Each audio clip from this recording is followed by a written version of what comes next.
देशभरात आज आंतरराष्ट्रीय योग दिन उत्साहात साजरा करण्यात आला। वर्धा शहरातही ITI टेकडी जवळील तालुका क्रीडा संकुल इथं भव्य सामूहिक योग कार्यक्रमाचं आयोजन करण्यात आलं।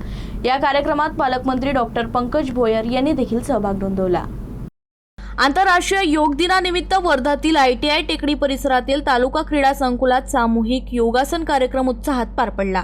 या कार्यक्रमाला वर्धाचे पालकमंत्री डॉक्टर पंकज भोयर यांनी प्रमुख उपस्थिती लावत नागरिकांसोबत योगासन केली।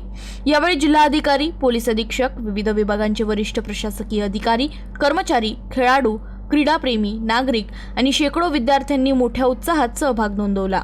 सामूहिक योगाभ्यासातून आरोग्याशी जीवनशैलीचा संदेश देण्यात आला। योग हा केवळ व्यायाम नसून निरोगी आणि संतुलित जीवन जगण्याचा प्रभावी मार्ग आहे, हा संदेश या कार्यक्रमातून देण्यात आला। एकाच वेळी शेकडो नागरिकांनी विविध योगासनं आणि प्राणायामाचा सराव केल्याने संपूर्ण क्रीडा संकुल परिसरात उत्साह आणि सकारात्मकतेचं वातावरण निर्माण झालं होतं।